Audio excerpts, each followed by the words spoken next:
எங்கே காணும், உங்கள் அப்பாவை காணும், இதை சொல்லியிருக்கிறார். அப்பா அங்கே தேடாதீங்க, மக்கள் மனசில் பதிந்து இருக்கிறான். அது போதும்.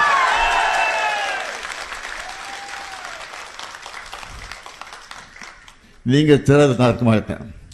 மக்கள் தேடுற இடத்துல நிச்சயமாக நான் முதல் ஆளாக நிற்பேன். 2021 பிறகு 5 வருஷம் நான் ஆட்சி பெற்று போது ஒவ்வொரு ஆண்டும் ஓராண்டும் தவறாமல் நாம் மேட்டுக்கணையை குறித்த நேரத்துக்கு முன்பே திறந்து வைத்திருக்கிறோம். அதுதான் நம்முடைய ஆட்சி.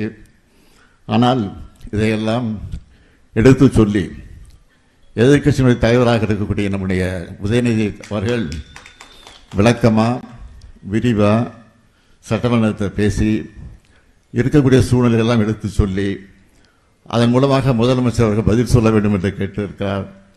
ஆனால் சட்டமன்றத்தில் முதலமைச்சராக இருக்கக்கூடிய என்ன பதில் சொன்னார்? எங்கே காணும், உங்கள் அப்பாவை காணும், இதை சொல்லியிருக்கிறார். அப்பா அங்கே தேடாதீங்க, மக்கள் மனசில் பதிந்திருக்கிறான். அது போதும்.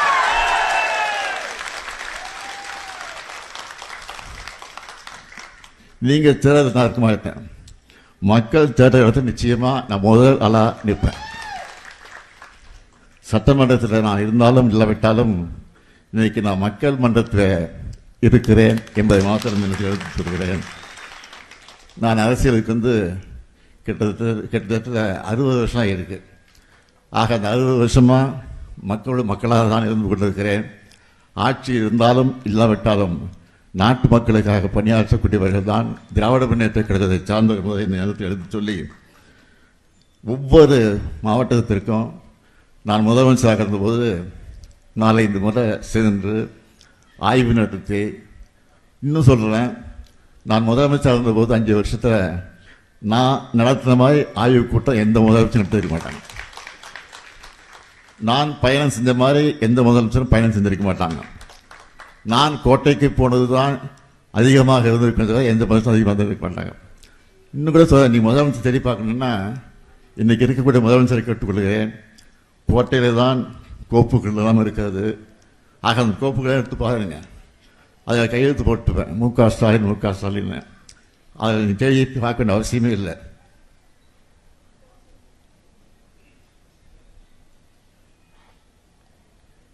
தேடி பார்க்கணும் அவசியமே இல்லை.